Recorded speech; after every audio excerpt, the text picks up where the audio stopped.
The sun had no mercy that day. It blistered the earth, turning every stone into fire and every shadow into a taunt. Cicadas screamed in the brush. The wind carried no comfort, only dust and the bitter scent of something long dead. Somewhere on that lonely prairie between nothing and more of it, a woman walked barefoot, belly heavy with child, a small girl limping behind her in a tattered blue dress that had once belonged to someone with hope. Josephine Grace Hollis wasn't crying. She had done all her crying on the wagon trail, when the wheels split, when her husband's kin pulled the reins and said this is where you get off, and when they left her standing by a withered cottonwood with one cracked trunk, a battered trunk of her belongings, and a single canteen with more air than water. That was 2 days ago. Or 3. Or maybe time didn't tick out here, it just bled. Her lips were split. Her back throbbed.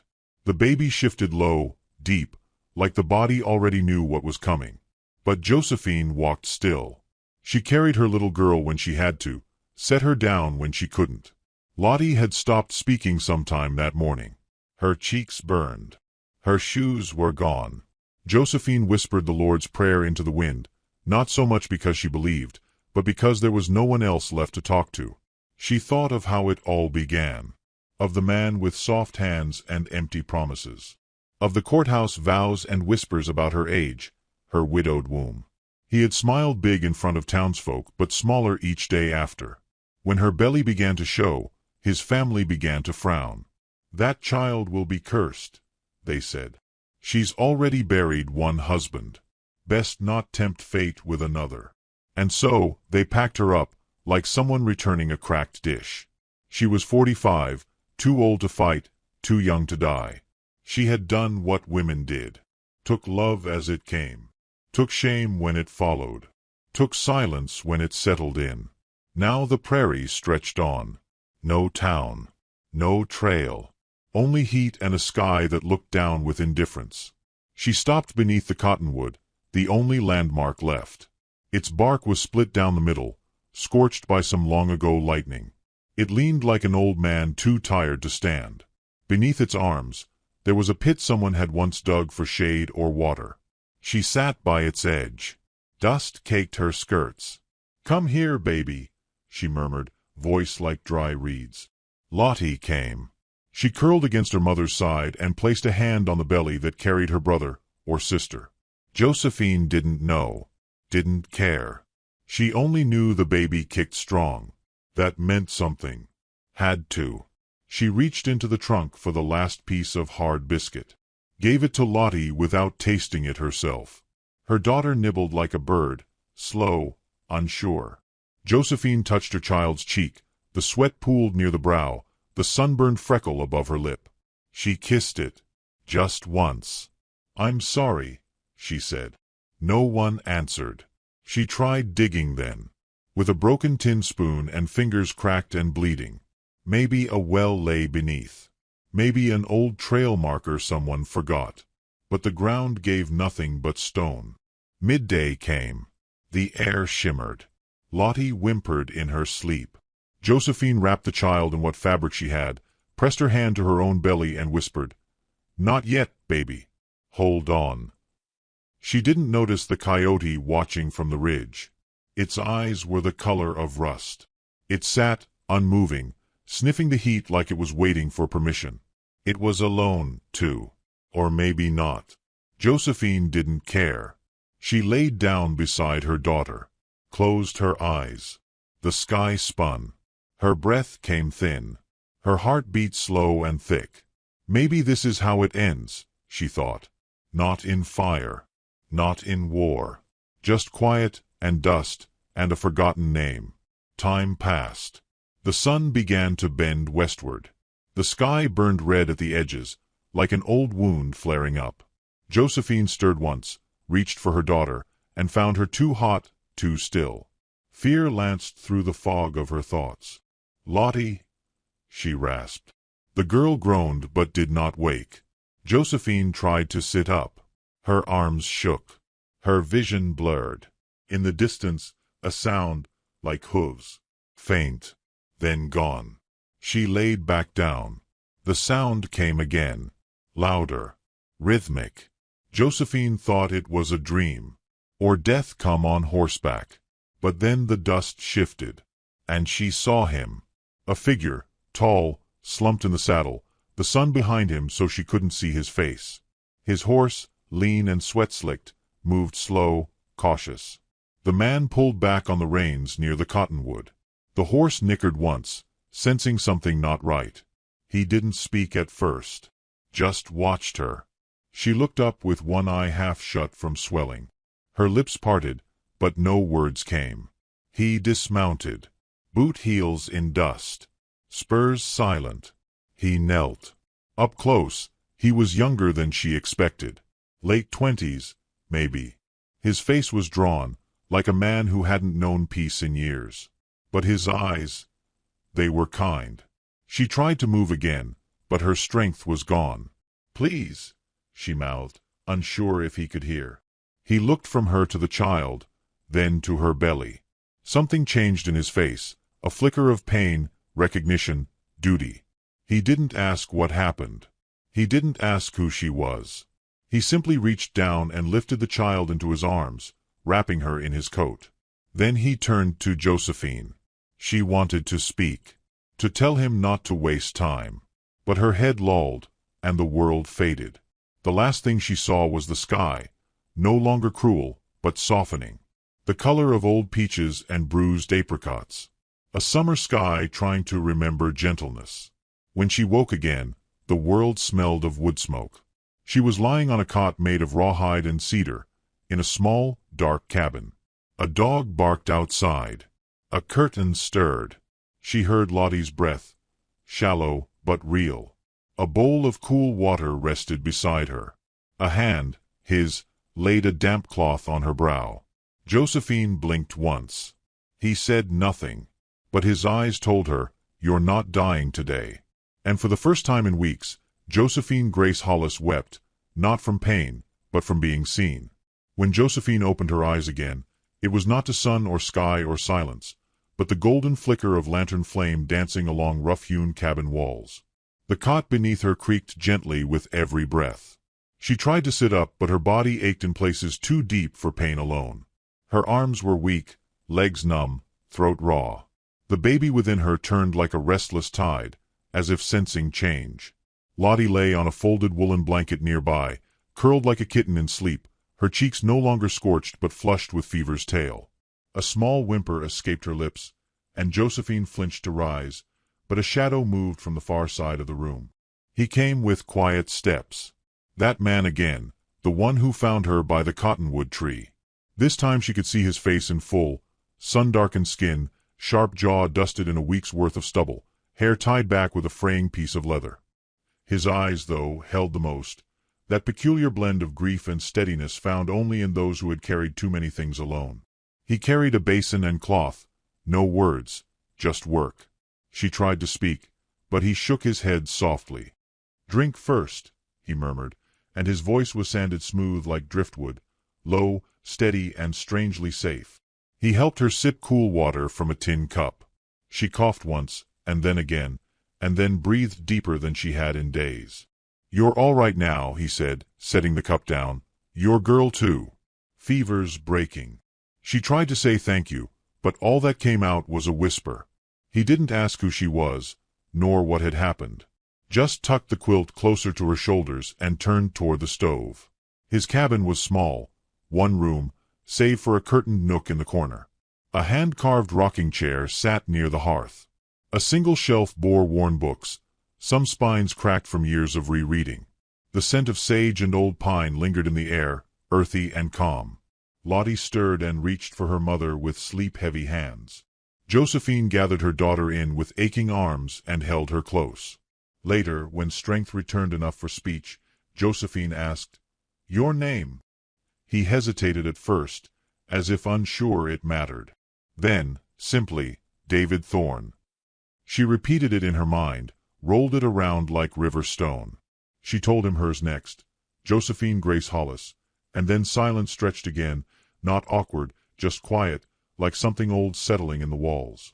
Over the next 2 days, strength crept back in like dawn. Slowly, kindly. David brought broth made from bone and root. He fixed a wooden spoon for Lottie, who had begun to talk again, mostly to the dog, a tired hound named Birch who followed her with patient eyes. When Josephine tried to help, to rise, he only gestured her down. "You've done more than enough. Let rest do its work." But Josephine had never been good at resting. She folded what blankets she could, swept corners with a willow broom, cooked eggs one morning, the only thing she could reach while seated. David didn't stop her that time, just watched. On the third evening, a wagon clattered near the porch, and a voice called through the open window. "You talking in strays now, Thorne?" A woman stood outside, short and sharp-eyed, dressed in riding trousers and a faded green blouse. Her white braid swung like a rope behind her. She carried a basket of eggs and tomatoes. David opened the door, and she walked in like she owned the place. "Miss Beatrix," he said, a faint smile tugging at his otherwise solemn face.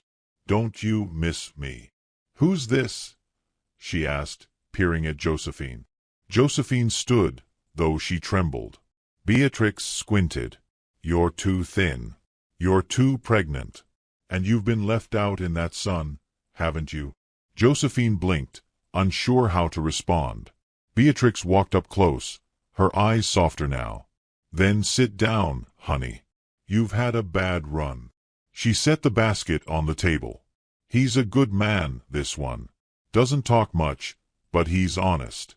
Won't hurt you." "I know," Josephine said quietly.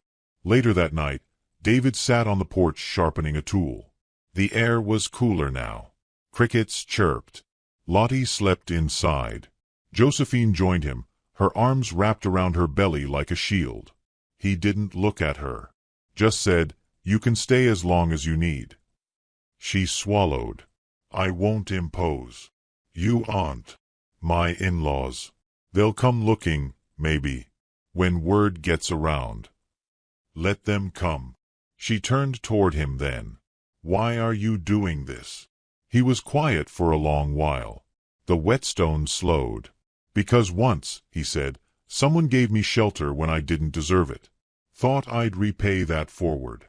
She said nothing. Inside, the fire crackled. Outside, the stars came out slowly, like shy things. The next morning, Josephine found Lottie kneeling in the dirt by the chicken coop.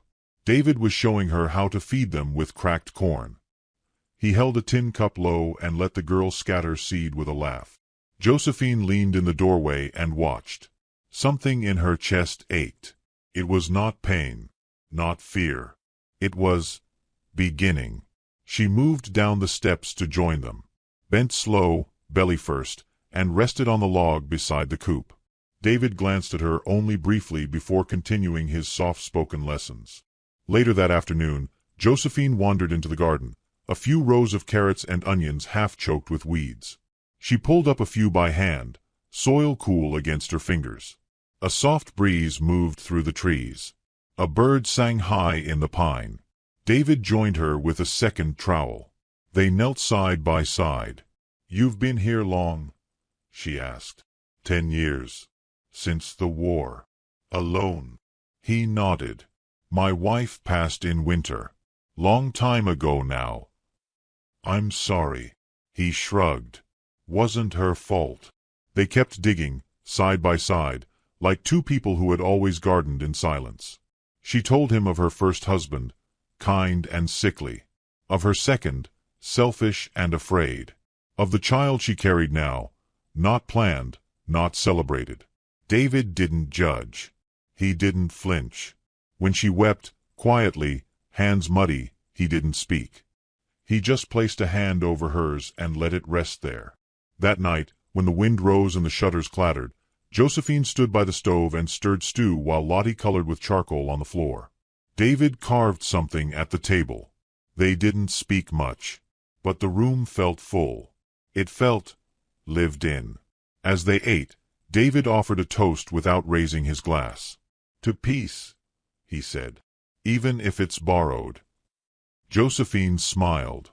"I'll take borrowed," she said, "so long as it's warm." Later, she sat outside alone beneath the stars.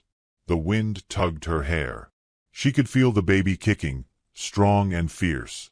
She pressed a hand to her belly. "We're not done yet," she whispered. Inside, David checked the window, watched her, then turned back toward the cot and laid a quilt over Lottie's small body. And for the first time in a long time, something settled. Not finished, but safe. For now. The days began to take shape, soft as fog rolling in from forgotten hills. Josephine rose earlier now, not from obligation, but because her body stirred in rhythm with the house. The morning held a hush she liked.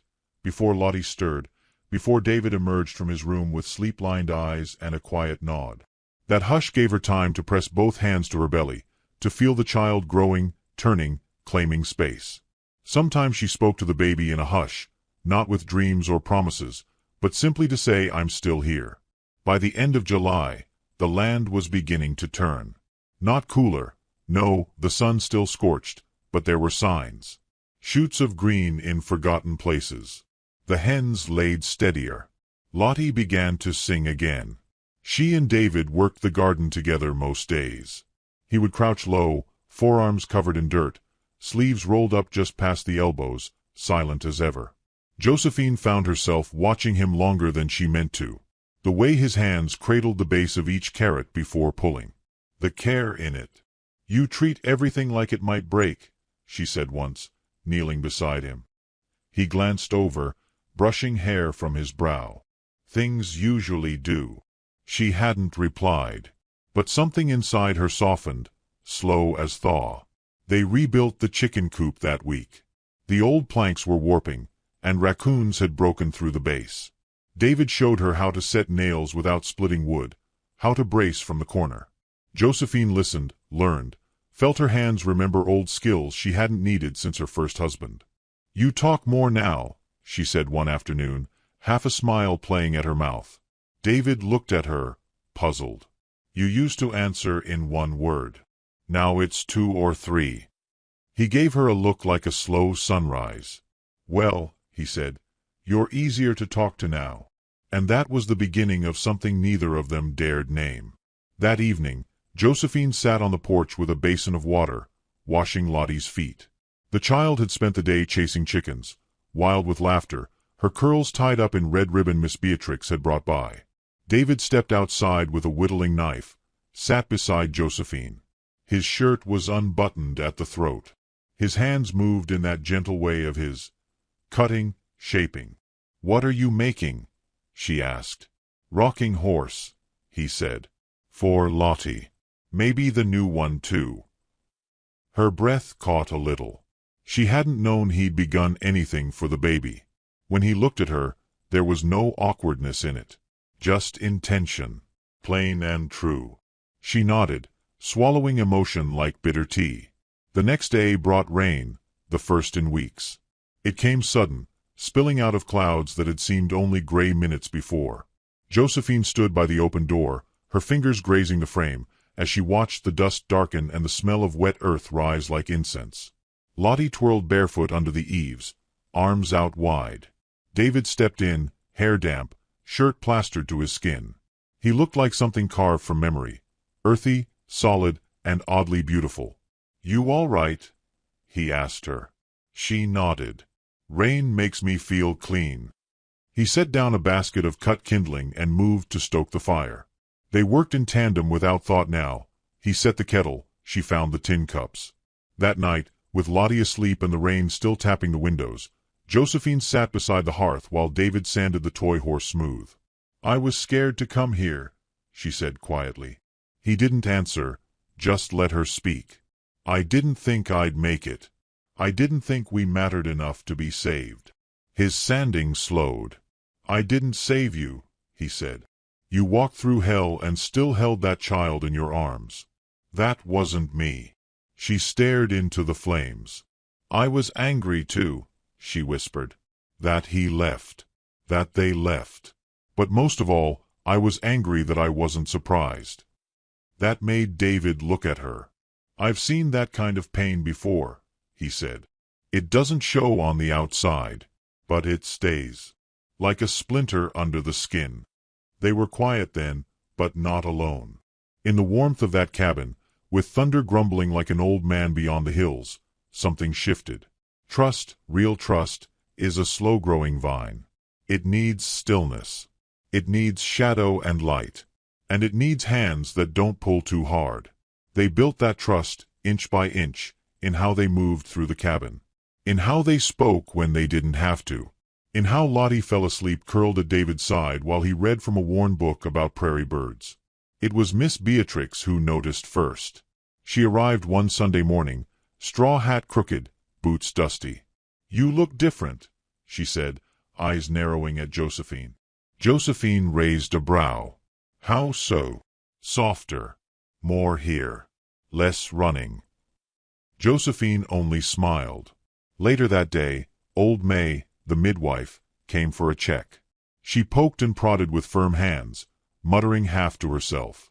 "This one's strong," she said. "Ready too. I'd say a week. Maybe less."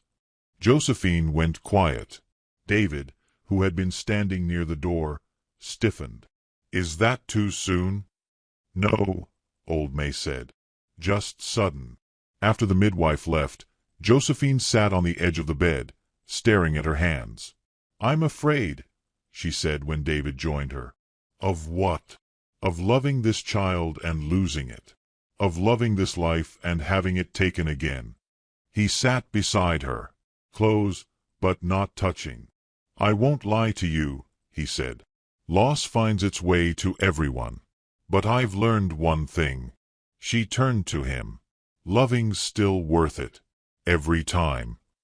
And then, slowly, she leaned her head to his shoulder. He didn't move. Just let her stay there as the shadows grew long. The next day, trouble returned. 3 men rode up near dusk, one in a black vest with a hawk stare, another squat and sneering, and the third a thin man who clutched papers like they held the world's power. Josephine saw them from the garden and froze. David came out before they could reach the steps. "We're here for the woman," the hawk-eyed one said. "And the child." "You'll turn around now," David replied. "She's married to our kin. This ain't legal. She was left for dead. You forfeited your say." The thin man waved his paper. "We got claims. Her husband's property, unborn included." Josephine stepped forward. "My husband left me in a ditch. I buried my first with my own hands. This child is mine, not yours, not anyone else's." They didn't like that. "Law might say different," said the squat one. "Then the law can ride here and speak to me directly," David said. "Until then, you'll keep your boots off this land." The men exchanged looks, but David didn't flinch. His hand rested easy on the rail. Not near a weapon, but near enough. They rode off, but not far. "They'll come back," Josephine said that night. David nodded. "We'll be ready." Later, as the moon carved silver lines across the floor, Josephine stood beside Lottie's bed. Watched her daughter sleep, cheeks pink, hair tangled in curls. She moved to the window, belly full, heart heavier. David stood at the porch rail, watching the horizon. She joined him, her shawl wrapped loose. "They'll try something," she said. He nodded. "I know. But I'm not scared," she added. He turned then, looked at her like she was a miracle made flesh. "I am," he said softly. "But not for me." The moon shone between them. A long silence. And then, like something ancient and brave, Josephine reached for his hand. He took it, calloused fingers warm. Inside, the baby kicked. And outside, the wind shifted. Things were changing. Not all things grow in perfect soil. Some need dust, and drought, and time. The wind came before the light changed, before the clouds pulled together like the slow breath of something ancient waking. Dust curled off the earth in long, searching fingers. The chickens went silent. Even Birch, the old dog who barked at butterflies and passing birds, went still beneath the porch. Josephine stood by the window, hand pressed to her belly, her other arm wrapped around Lottie, whose eyes mirrored the sky. The pain had begun before dawn, a low pull in her back, then tightness, sharper now, building in waves. But she hadn't said anything. Not yet. Not while the world outside held its breath. David stood at the edge of the yard, watching the road. His figure, tall and steady against the silver grass, seemed etched into the earth. Josephine had never trusted a man's silence until David Thorne. Now, it steadied her more than scripture.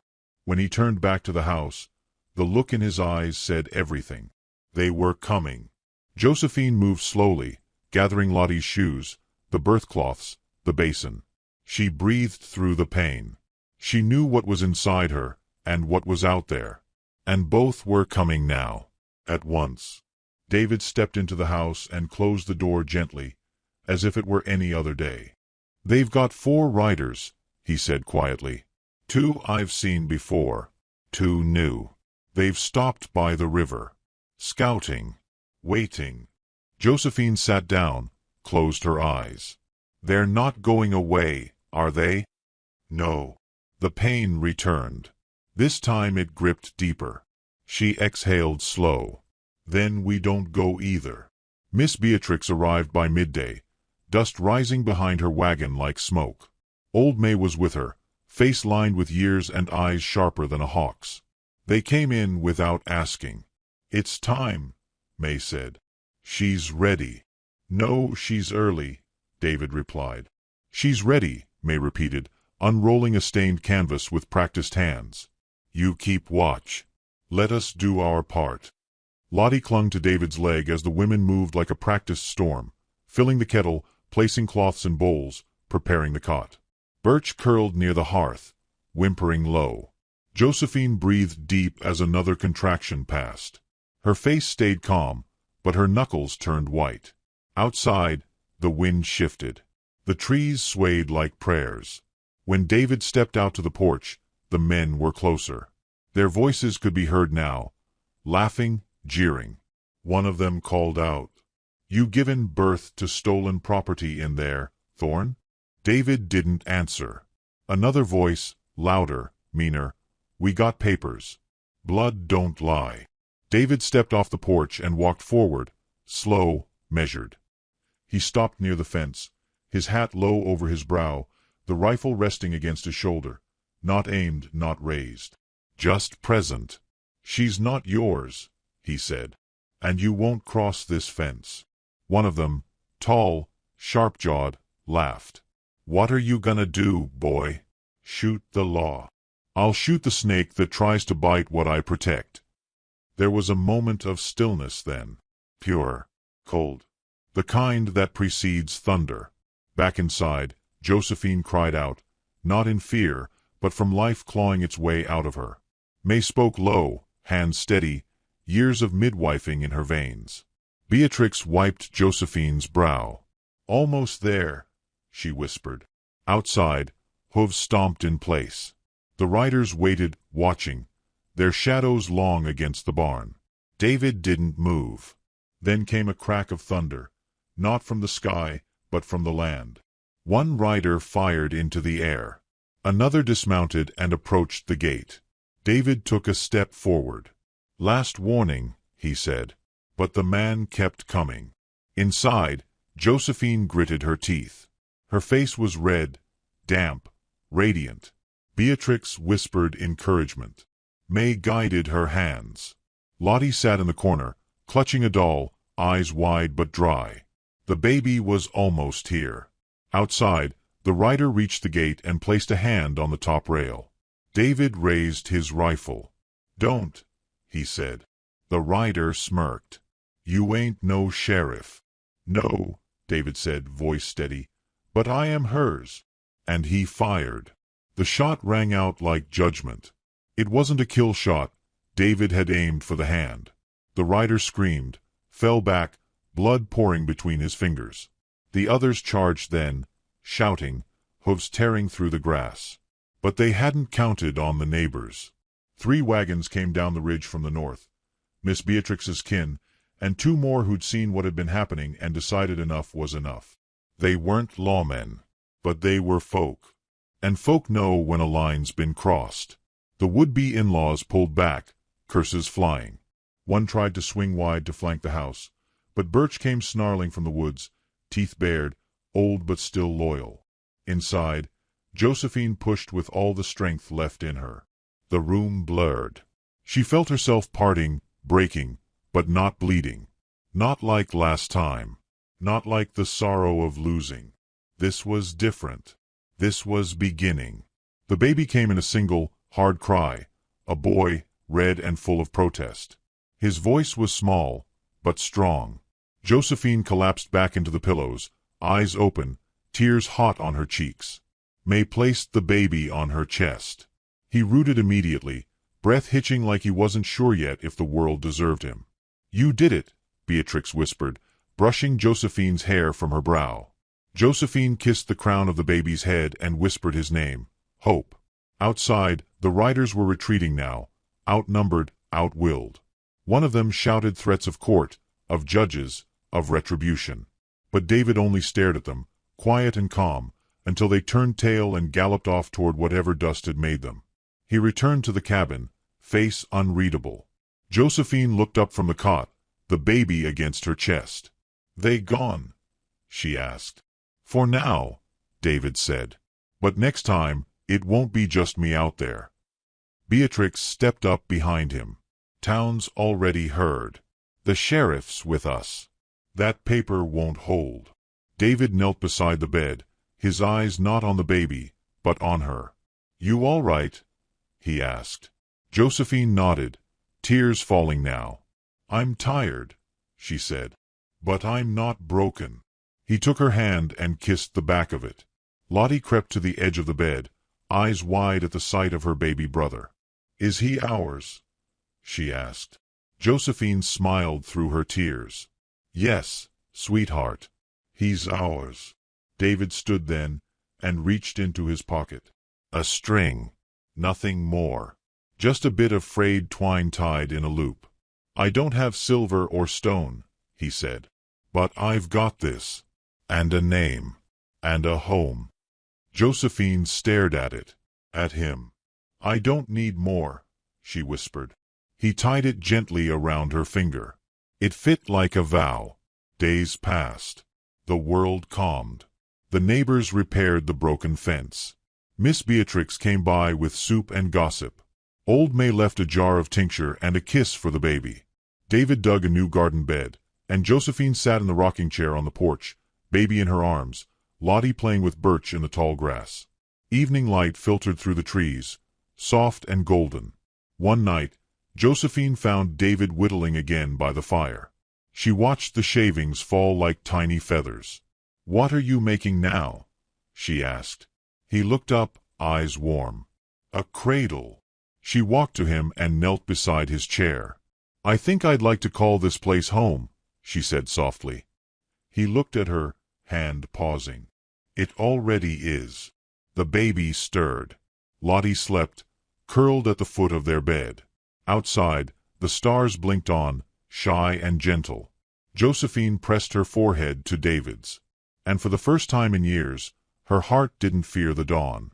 If you've ever been left behind, dear listener, if the world ever told you you were too late, too old, too broken, remember this. Some storms come to wash the soil clean. And from that broken ground, something beautiful grows. The rain had not stopped for 3 days. It came soft as a lullaby at first, a whisper against canvas and creaking wheels.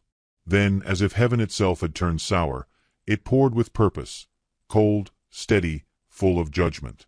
The forest took it all in silence. Pines stood like dark sentries, their needles bowed under the weight of water. Mud swallowed footprints as soon as they were made. No birds sang. Even the wind seemed to watch rather than move. Catherine sat at the back of the wagon, spine curved like the letter of a woman who had bent too long under burdens not her own. Her dress, once blue, now clung to her like a sodden sheet of shame. 9 months pregnant, her belly swelled before her like a moon, bright with promise, heavy with memory. She held it with both hands, not just for support, but as if to shield it from what was coming. The wagon jostled. A bump in the path made her breath catch. A contraction, light but insistent, curled through her like smoke in a chimney. "Not yet," she whispered, more prayer than thought. "Not here." Not now. Up front, her in-laws muttered to each other. The old man, Theodore, grunted more than he spoke. His wife, Marla, had a voice like a rusted hinge, always opening, never warm. They had buried their son 6 months ago. Now they were ready to bury the memory of his wife too. "She'll slow us," Marla said, not for the first time that day. "Storm's worsening, and she'll be screamin' before nightfall." "She's not my kin," Theodore muttered. "We gave her long enough." Catherine pretended not to hear, but the words sliced all the same. Her child shifted. She drew the shawl tighter over her chest. Her fingers were pale, knuckles raw from cold. In town once, they called her lovely, soft-featured, clever-eyed, a preacher's daughter with hands skilled at lacework and a voice that could coax songbirds. Now she was something else.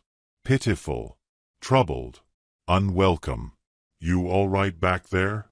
Marla's voice, all sugar now, laced with something sharper. Catherine nodded, once. "Just tired." "Tired," she says. Marla laughed without mirth. "Tired ain't the half of it." The wagon stopped. The rain did not. Theodore stepped down, boots sinking into the forest floor. He pulled his coat tighter, turned to his wife. Their words were low, fast. Catherine couldn't make them out, but she felt the shift in the air, that sharp chill just before a bolt strikes. Marla turned to her. "Get down, girl." Catherine blinked. "What?" "You heard her," Theodore said. "Roads washed ahead. Wagon can't carry all this. You'll have to walk." "But I can't." She looked down at her stomach, then at the trees. "Please." "Not our problem," Marla said. "You had your chance to remarry. You refused. You think we're going to carry a weeping widow and her bastard into winter?" Catherine's voice failed. The world tilted sideways, not from movement, but disbelief. She had never imagined such words from people who once called her family. The old man reached in, grabbed her bundle, a half-filled satchel with dried bread, a faded photograph, and a hand-sewn baby blanket. He tossed it into the mud. "You'll find your way," he said, "if you pray hard enough." Marla tossed down a coat, not Catherine's. Too large, too thin. As if even pity came begrudgingly. The wagon creaked again. Catherine climbed down slowly, her feet numb in her shoes. The road was slippery, roots and moss disguised as safety. Her knees shook beneath her as she picked up the satchel, wiped the photo with her sleeve. Her husband's face smiled back at her, younger than she remembered, full of promises that life had never honored. They left without another word. The wagon wheels groaned forward. Mud and distance swallowed the sound. She stood there, alone in the downpour, a woman-shaped wound in the middle of the forest. The child inside her kicked. She exhaled, short and shallow. For a while, she stood still, as if waiting for the trees to give her a sign. A bird call. A beam of sun. A trail. But nothing came. Only the rain, steady as regret. She walked. Step by step, with one hand on her belly and the other gripping the satchel strap, she moved deeper into the woods. Each breath came harder than the last. The contractions were real now, spaced far but certain. The baby was coming. Not in days. Not in hours. Catherine searched for shelter. A hollow beneath a ridge. A thicket with dry ground. But everything was soaked. Even the stones wept. A branch snapped somewhere to her left. Her heart stuttered. Eyes wide, she turned, but saw only mist and tree trunks. The pain made her drop to her knees. She groaned, teeth clenched. Her skirt soaked through, water and earth and misery seeping into her bones. "Not like this," she whispered. "Not here." She pressed her forehead to the mud. For the first time, she felt herself slipping. Not just her body, her spirit. Like something breaking loose inside her chest. A kind of hollowing out. But then, a whisper. Not of wind. Not of water. A horse's breath. She lifted her head. Through the trees, just beyond the veil of mist, something moved. A figure. Shadowed. Phil. She blinked against the rain. Another contraction hit, stealing her breath. She gasped, fell sideways. Boots. Soft on the moss. Careful, not charging. A quiet step. A voice followed, low, resonant. A language she did not know, shaped like wind around canyon rock. He knelt beside her. His skin was the color of wet earth, his hair tied back in leather and rain. His eyes were dark, not unreadable, but steady. There was no fear in his face. Only focus. He did not touch her. Not until she nodded. Then, with the grace of someone who'd done this before, he slid his arms beneath her, lifted her like a bundle of feathers wrapped in pain. She didn't protest. Something about him, his silence, his scent of smoke and sage, soothed the panic inside her like balm on a wound. She felt herself drifting, but not away. Carried. Warmth. Somewhere ahead. A flicker of firelight through branches. She tried to speak, to ask, but her voice was sand. She closed her eyes. And in the dark, she felt her baby turn. Not with fear, but like they, too, knew. They were no longer alone. When she woke, it was night.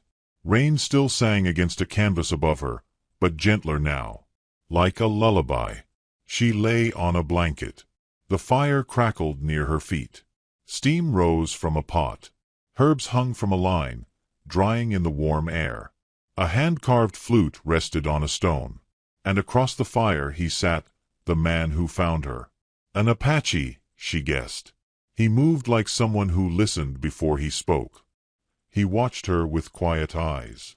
Not ownership, not curiosity, just presence. She touched her belly. The child shifted, slow, like a dream in deep water. She didn't speak. Neither did he. But something passed between them, not words, but recognition. Not of face, but of wound. He nodded, once. She closed her eyes again, tears rolling down into her hair. And for the first time since the death of her husband, the first time in all those long months of walking on eggshells in borrowed rooms, eating cold biscuits with people who barely looked at her, Catherine felt a faint, flickering heat of something she'd thought long buried. Hope. Not loud. Not wild. Just enough to breathe again. And somewhere in the distance, beyond the trees, the wagon that left her kept rolling. But she did not look back. She would never look back. The scent of smoke and pine filled her nose before she opened her eyes. Not the thick, acrid smoke of burned fields or the faint ash of a dying hearth, but something cleaner, like warmth wrapped in cedar. Catherine stirred beneath the heavy woolen blanket, each muscle slow to remember itself. Her fingers brushed coarse fabric, her body cushioned by pine boughs. The memory of rain clung to her, but her skin was dry now, and warm. The storm outside had not stopped, but here beneath a stitched hide roof, it was muffled, gentle, like weather watching through glass. She turned her head. The man sat nearby, legs crossed, tending a pot over the fire. He did not look at her right away, though she knew he was aware of her. There was no movement wasted in him. Every gesture was precise, patient. He moved like a tree does in wind, not rushing, just bending as needed. She watched him in silence, her breath shallow, unsure if she should speak. He was younger than she had thought. No more than 30, though the lines around his eyes hinted at years beyond what the calendar told. His hands were scarred but steady. He wore no badge, no mark of role or station. Just plain, careful clothes, and the quiet gravity of someone who had seen sorrow and survived it. He glanced over then. His eyes met hers with no startle, no hurry. Just seeing. "You awake," he said softly, the words shaped by a tongue more familiar with other sounds. His voice was low, gravel and water. She nodded, unsure how to respond. Her throat ached with thirst and emotion. "You thirsty?" he said. Not a question. She managed a whisper. "Yes." He brought her a carved cup, steaming. Some kind of tea, herbs and something rooty beneath. It smelled sharp but not unpleasant. She took it with shaking fingers. Their hands didn't touch. "Drink slow." She did. The warmth spread from her lips to her belly, dulling the pain. She held the cup close, almost cradling it. "I'm Catherine," she said after a while, voice steadier. He gave a small nod, as if names were things to be honored by silence. "Nantin," he said. She repeated it softly. Nantan. He did not correct her accent. Rain pattered gently on the roof above. The fire snapped. Somewhere outside an owl called once. The forest felt deeper here, more ancient. Time moved differently. Where are we? She asked. High ground, he said. North Ridge. You carried me? Another nod. I could have died out there. You didn't. There was no pride in the way he said it. Just fact. She studied him more carefully now. His face was not unkind, but unreadable. Like stone smoothed by years of wind. She wondered how many women had looked at him and never truly seen him. How many had feared what they could not define. He reached into a leather pouch and pulled out crushed leaves. He added them to the pot. The scent changed, sweeter, softer. You're a healer, she said. I was. She waited, but no explanation followed. She thought of asking more, but something in his posture warned her. Some stories do not open easily. Instead she asked, why help me? He looked at her then, and for a moment she thought he might answer. But he only said, you were alone. She felt a strange ache in her chest, like someone had named her wound aloud. She was tired of being a burden. Tired of being half wanted, half tolerated. I won't stay long, she said quickly. Just until. He held up a hand, not to hush her, but to pause. Don't plan yet. Heal first. His words were not soft, but they weren't hard either. They landed with the weight of truth. She swallowed whatever she'd been about to say. The baby kicked, and her hand instinctively went to her belly. She winced. Nantan noticed. He stirred the pot again, then poured a small ladle into a bowl, cooled it, and handed it to her. She sipped. It was bitter, but she didn't complain.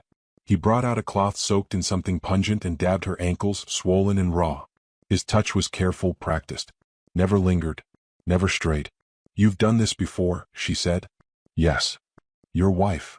He hesitated, eyes darkening like clouds over peaks. Sister. Catherine's breath caught. Did she survive? A shake of the head. Silence stretched between them again. Not awkward. Just reverent. Shared sorrow does not need decoration. I'm sorry, she said softly. He nodded once, accepting.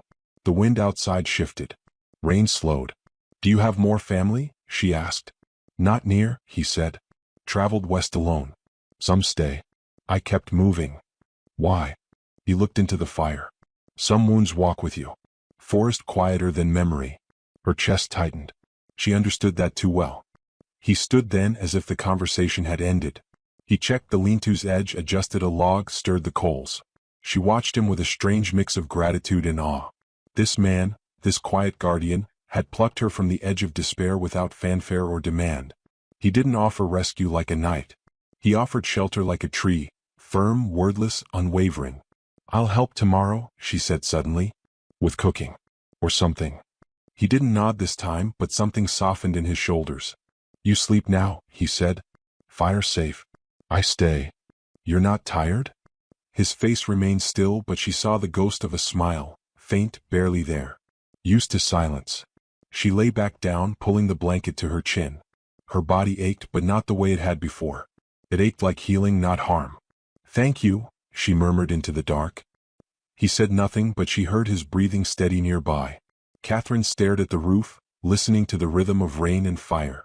The baby moved again, slower now. Come.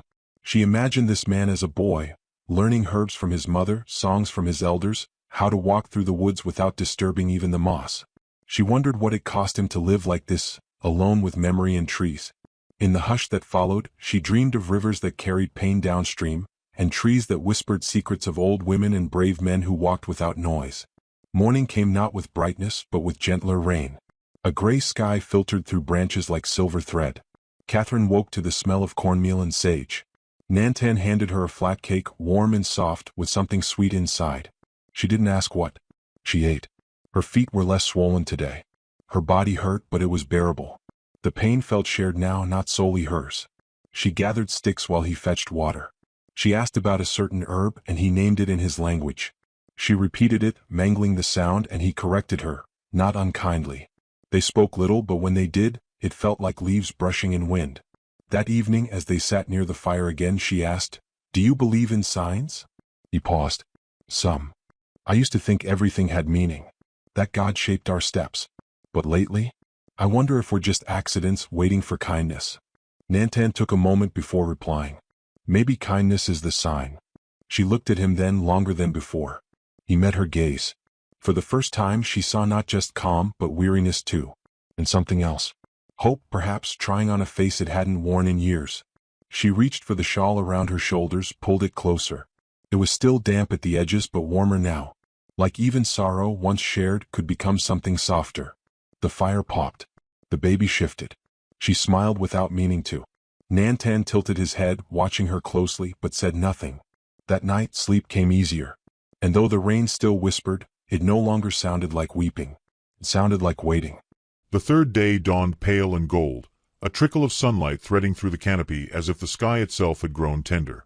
Catherine stood near the edge of the trees, her hand resting on the swell of her belly, watching mist rise from the damp forest floor. Her back ached in slow waves. The baby had dropped lower. She felt it, a quiet, weighted presence, impatient but still waiting. Behind her, the fire crackled in Nantan's camp, kept alive with practiced hands. She had started helping in small ways, gathering dry twigs under pine cover, rinsing bowls in the stream, slicing roots under his watchful eye. He said little, but his silence was not empty. It held space, not dismissal. She had come to understand the difference. She had not asked him about his past again. He had not asked her about hers. And yet, with each shared meal, each moment of stillness, a thread was drawn between them, light and strong. She heard the horse before she saw the man. The hoofbeats were slow, deliberate. Not the rush of a rider in panic or purpose. Just steady approach. Catherine turned, the back of her neck tightening. Nantan had already stepped into view, standing just beyond the tent, hand resting near his belt but not on a weapon. He watched the figure come through the trees, his expression unreadable. The man was pale-skinned, clean-shaven, his coat stiff with wet, his boots finer than most who passed through these parts. He rode a chestnut mare that looked bred for distance. His gaze fell on Catherine first. "Catherine Thatcher?" he asked, though it was more statement than question. She didn't answer. She knew him. His name sat bitter on her tongue. "Mr. Rowan," she said flatly. He dismounted. His smile was sharp at the corners, not quite reaching his eyes. "Glad to see you're alive. We weren't sure." He looked around the camp, then at Nantan. "You're in strange company." Nantan did not flinch beneath the man's gaze. Rowan walked closer, ignoring the tension in the air. "Your in-laws sent me. They're concerned. Say you wandered off." "They threw me off the wagon," she said. Her voice didn't rise, but it cut. He gave a slow shrug. "People panic. Say things they don't mean. I was in labor. In a storm. Well, you're not dead, are you?" He smiled again, as if this proved his point. Nantan moved then, only a step forward, but enough that Rowan's smile faltered. "Let's be plain," Rowan said, eyes darting between them. "I came to see if you were a threat to their claim. Not out of kindness." Catherine stared. "Their claim. They think you might try to inherit Daniel's land.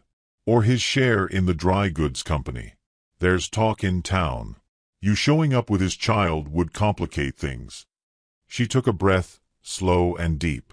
"And what do you think, Rowan? That I came out here to make a claim?" He looked at her belly. "I think you're smarter than that. But they wanted assurance. That you're settled. Quiet." She laughed, but it was hollow. "They left me to die, and now they want my silence." Rowan stepped closer, lowering his voice. "You're not exactly without enemies, Catherine. You're not married. You've got no family. You're vulnerable." "I'm not alone," she said. Rowan glanced at Nantan. Something in his posture shifted, less diplomacy, more disdain. "I see." Nantan remained still, arms at his side. His gaze never wavered. Rowan held it for a moment, then looked away. "You'd be safer back in town." Catherine stepped back. "I don't want safety like that." Rowan tilted his head. "You don't belong here. The words echoed longer than they should have. Catherine blinked slowly, as if clearing dust from old memories. Her hands curled around her belly. "I didn't belong in your world either," she said. Rowan looked at her as if trying to remember who she'd been. The quiet widow. The woman he'd once pursued, not for love, but convenience. He had been Daniel's cousin, always circling the edges of her marriage, offering her sly comforts after the funeral. "You'll regret this," he said, turning. Nantan spoke then, his voice calm, deliberate. "She won't." Rowan mounted his horse without another word. He did not look back. When the forest swallowed the sound of hooves, Catherine let her breath out in a shudder. Her legs shook, and she reached for the tent pole to steady herself. Nantan was already beside her. "I'm fine," she said. "You lie poorly," he replied gently. She laughed once, weakly. "You're right." He crouched beside her, gesturing to her feet. She sat without protest. He examined her ankles, hands moving with practiced care. "He's a coward," Catherine murmured. "All talk." "Cowards are dangerous," Nantan said. "They hide behind laws and family." She watched him, grateful for the way he spoke truth without venom. "Do you think they'll come back?" she asked. He didn't answer at once. "Maybe. Maybe not." Her fingers toyed with the edge of the blanket. "He made me feel small." "You are not." She looked at him then. Really looked. His face was steady, but behind his calm was something burning, low and constant, like fire kept alive through winter. Not rage. Not revenge. Just knowing. He reached for a pouch, pulled out dried leaves, and began preparing a poultice. She watched his fingers, the way he crushed and measured. She had never seen a man move like that, with precision and grace, not trying to impress, just to care well. "You remind me of a song," she said without thinking. He raised an eyebrow. "My mother used to sing it when the rain came hard. About a man who didn't speak much, but when he did, the world listened." He tilted his head, almost smiling.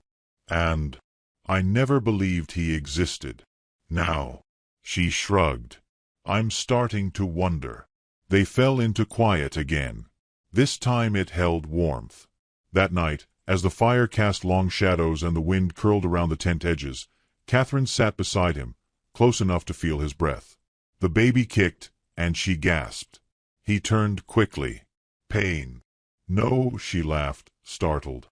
"She's just active." "She?" he asked. "I think so." She placed his hand over the spot where the movement had been. He didn't pull away. The child kicked again, harder. His expression shifted, something ancient and tender rising through the years in his face. "She's strong," he said. Catherine nodded, her throat thick. "She'll need to be." He left his hand there a moment longer, then slowly pulled it back. She missed the warmth as soon as it left. "Thank you," she said. He looked at her. "For what?" "For standing between me and the world today. For not looking away." His voice came low. "You stood alone first." Outside, the rain had stopped. The fire snapped gently. She leaned against the tent post, watching the embers dance. In that stillness, a thought came uninvited, soft, but clear. She wasn't afraid anymore. She didn't know what would come next. Maybe the cousin would return. Maybe the in-laws would press harder. But for now, she was warm. She was seen. Her child kicked with life. And beside her sat a man who offered more with silence than any vow she'd ever heard. She closed her eyes and let the quiet hold her. And somewhere beyond the trees, the world went on, loud and sharp. But here, by the fire, kindness moved like light over stone. Patient. Lasting. Real. The storm returned in the dark, sudden as memory and louder than grief. Thunder cracked against the sky like the spine of the world breaking open, and rain poured with the fury of something long withheld. Inside the tent, the wind pressed its weight against the hides, bending them inward like a held breath. The fire outside hissed under the onslaught. It would not last. Catherine woke with a cry, not from the storm, but from the pain rising sharp and deep inside her. It rolled through her like a wave of heat beneath her skin, tightening her muscles and stealing her breath. Her hands gripped the wool beneath her. The contractions were no longer timid. They came with purpose. Nantan was already beside her. His face was calm, though the world outside screamed. He touched her forehead with the back of his hand, nodded once, and moved quickly. He grabbed the leather satchel of herbs, the blanket bundle, the carved bowl. His movements were fluid, sure. No panic, only presence. "She's coming," Catherine gasped, more declaration than request. "I know," he said. Lightning split the sky, bright as truth. The rain had begun to flood the lower ground, pooling in rivulets around the fire pit, smothering the last embers. The shelter was no longer safe. He helped her stand, bracing her gently under the arms. Her legs trembled, barely holding her weight. Another contraction bent her forward with a sob. Nantan murmured something in his language, soft, rhythmic, like wind through long grass. It steadied her. He led her up the slope, one arm wrapped behind her back, her hand clenched to his shirt. The storm lashed their faces, but he did not stop. There, above the ridge, nestled against a cliff, was a small overhang sheltered by brush and stone. He had prepared it days before. Not with knowledge, but with instinct. She collapsed onto the thick furs he had laid out, her breath ragged. Her dress clung to her body, soaked and heavy. Nantan moved quickly, lighting a lantern from a dry flint box, shielding the flame with his hands. The small space glowed golden against the darkness, like a sanctuary carved from the storm.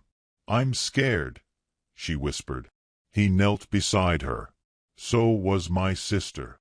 Catherine reached for his hand, gripping it tightly. He let her. No words passed between them for a long moment. Only the sound of breath and rain and the pulse of something ancient unfolding. Then the pain returned. Her cries were not wild, but deep, drawn from marrow and memory. Nantan did not flinch. He wiped her brow, whispered comfort, helped her turn, brace, breathe. Between contractions, he placed warm cloths against her spine, poured tea between her lips. The storm faded into the background. All that remained was breath and rhythm and life trying to arrive. Hours passed unnoticed. She spoke to the child between each wave, her voice hoarse. She called her brave, called her beloved. She told stories of golden fields and lullabies, of her father's Bible and her mother's laugh, of a man who saw her and did not turn away. And then it happened, sudden and slow all at once. A final push. A cry. Not hers. The baby's. Sharp and startling, like light through dark. Catherine collapsed back onto the furs, tears streaking down her cheeks, mixing with rain and sweat. Her body shook with relief and awe. She reached out blindly. Nantan placed the child in her arms. The baby was small but strong, face red with fury, fists curled. Her eyes blinked at the world, as if shocked by its arrival. Catherine cradled her close, wrapped in the red shawl. Her voice caught in her throat. "She's here," she whispered in wonder. Nantan sat beside them, wiping his hands clean, silent. His gaze never left the child's face. "She looks like him," Catherine said. "But not only him." The baby rooted, found her way to her mother's breast, latched with tiny strength. Catherine gasped again, softer now. "She's strong," Nantan murmured. Catherine looked at him. "You said that before." She proved it. Their eyes met, and this time there was no need to look away. Outside, the rain eased. The wind gentled. The storm was not gone, but it had passed through its worst. They sat there for a long while, man, woman, child, in a world reborn. The lantern light flickered over the stone walls, casting shadows like spirits dancing. Catherine touched the baby's cheek with her finger. "She needs a name." Nantan waited.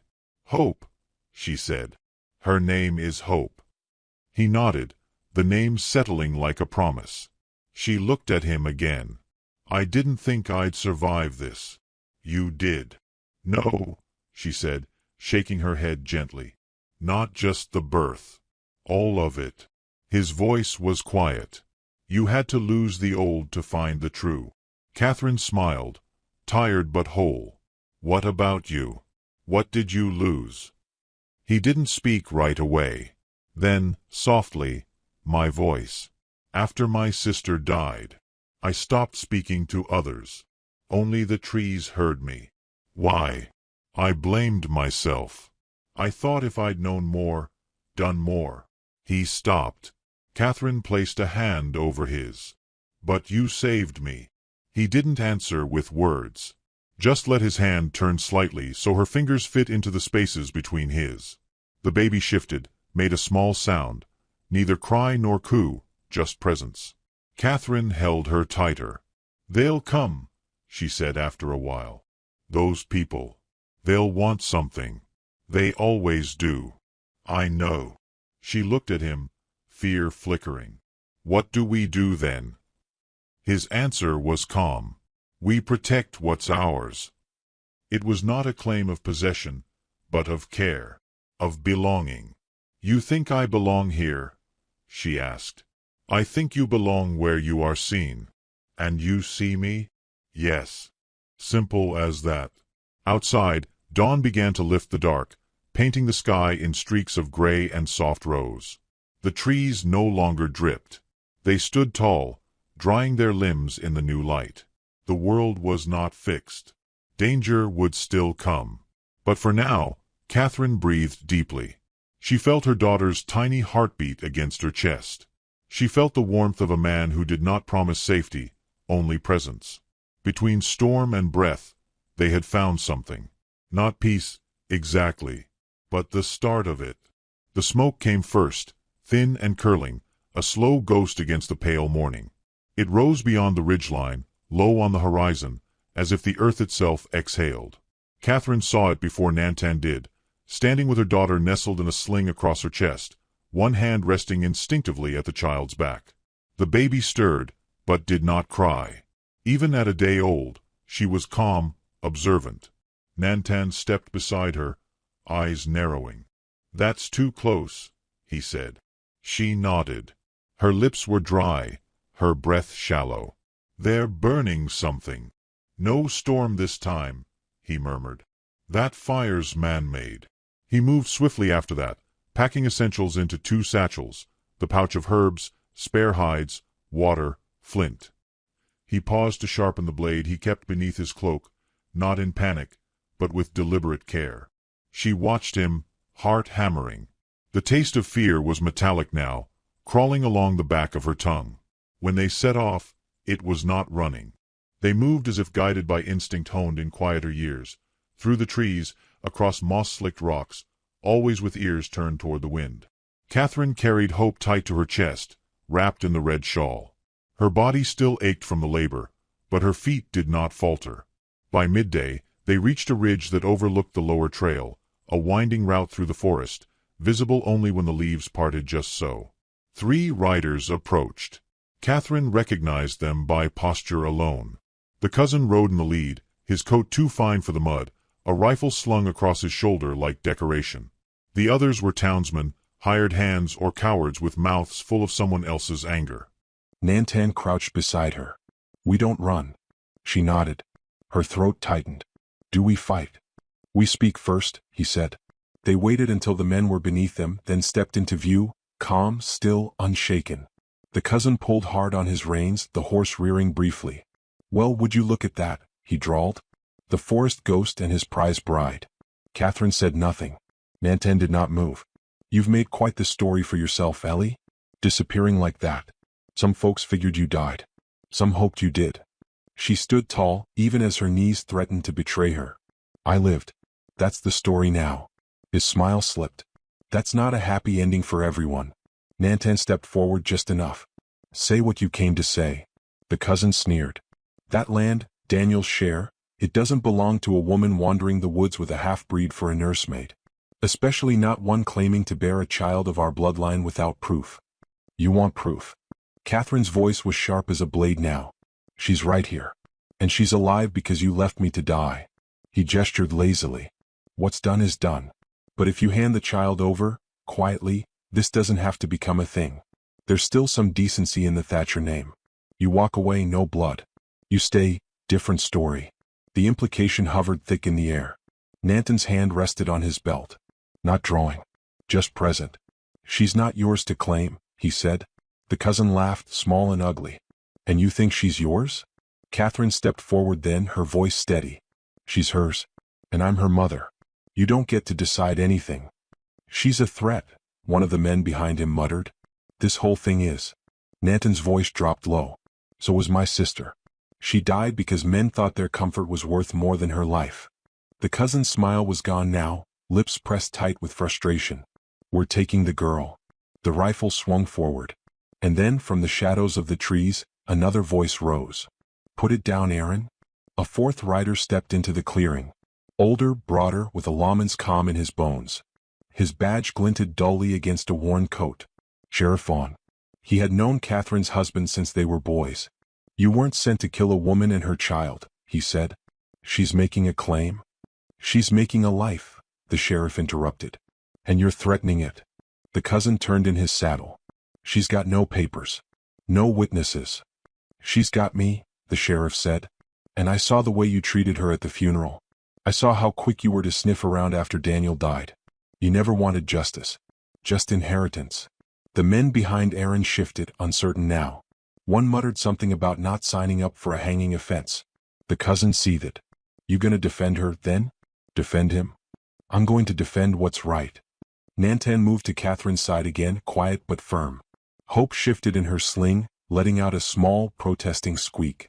The sound seemed louder than the rustling leaves, purer. Aaron's gaze faltered. She won't go quietly, he said, more to himself than anyone else. Then don't make her, the sheriff said. The standoff cracked, not with violence but retreat. Aaron turned his horse without another word. The others followed, more relieved than loyal. The sound of hooves faded. The sheriff looked at Catherine. You want to come back? She shook her head. There's nothing left for me there. He nodded slowly. I'll make it known then. You're not to be followed. He turned to Nanton. You've got her back? Yes, was all he said. That was enough. The sheriff tipped his hat and rode on, vanishing like a shadow swallowed by the trees. Catherine didn't move for a long time. Her body trembled, the adrenaline retreating. Hope stirred again as if sensing the shift. Nanton reached to steady her, his hand warm against her spine. I thought I'd have to fight for her, she whispered. You did, he said. That night, they burned what was left of the lower camp. The tent, the remnants of the storm, the memories soaked into the ground. Not in fear but ceremony. Catherine held her daughter and watched the flames rise. The smoke spiraled into the sky, not like grief this time but like release. In the days that followed they found a new ridge, drier, sunlit, cradled between two hills. A spring nearby, a place for planting. They built slowly, piece by piece, not from desperation but with care. Nanton carved a cradle from pine. Catherine sang as she worked. Hope gurgled and kicked, eyes wide with wonder. One evening, as the sun dropped low behind the trees and the sky turned the color of sweet peaches, Catherine stood at the edge of their clearing, watching the light scatter across the valley. Nanton joined her, hands calloused and calm. She turned to him. Why did you help me? He thought for a moment. Because when I saw you, I didn't see someone broken. She waited. I saw someone still standing. She leaned into him then, her body still healing, her soul still stitching itself back together. But there was no shame in that. Only truth. Behind them, the fire crackled, supper warmed, and their daughter cooed into the breeze. The world had not stopped being hard. It still carried sharp edges. But they had carved out something softer here. Not a fairy tale. Not a miracle. Just life. Sure. And in that sharing love had bloomed, not suddenly, not with thunder, but like moss on stone, patient and real. The final words belonged to Catherine, spoken softly into her child's ear as she tucked her into sleep. We are not what they left behind, my love. We are what rose from it. And the ashes at last held peace.